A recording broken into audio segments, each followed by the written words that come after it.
ओम शांति।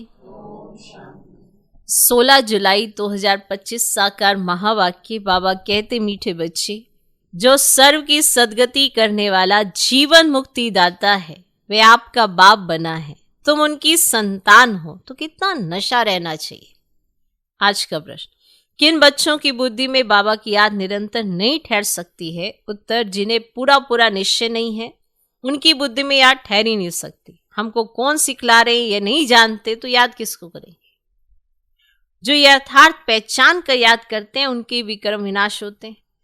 बाप स्वयं ही आकर अपनी और अपने घर की यथार्थ पहचान देते हैं। धारणा के लिए मुख्य सार। पहला पॉइंट, इस पुरानी दुनिया से बेहद का वैरागी बन अपनी देह को भी भूल शांति धाम और सुखधाम को याद करना है।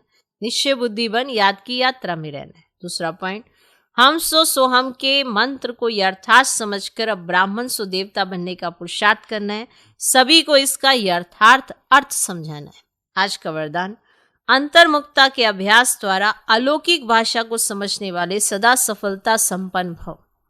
जितना जितना आप बच्चे अंतर्मुखी स्वीट साइलेंस स्वरूप में स्थित होते जाएंगे, उतना नैनों की भाषा, भावना की भाषा और संकल्प की भाषा को सहज समझते जाएंगे। ये 3 प्रकार की भाषा रूहानी योगी जीवन की भाषा है। ये अलौकिक भाषाएं बहुत शक्तिशाली हैं। समय परमान इन तीनों भाषाओं द्वारा ही सहज सफलता प्राप्त होगी।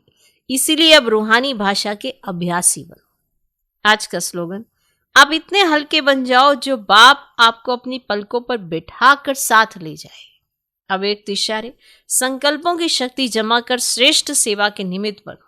वर्तमान समय विश्व कल्याण के करने का सहज साधन अपने श्रेष्ठ संकल्प की एकाग्रता है। इससे ही सर्वात्माओं की भटकती हुई बुद्धि को एकाग्र कर सकेंगे। विश्व की सर्वात्माएं विशेष यही चाहना रखती हैं कि भटकी हुई बुद्धि एकाग्र हो जाए, वह मन चंचलता से एकाग्र हो जाए। इसके लिए एकाग्रता अर्थात सदा एक बाप दूसरा न कोई, इस समृद्धि से एक स्थिति में स्थित होने का विशेष अभ्यास करो। ओम शांति।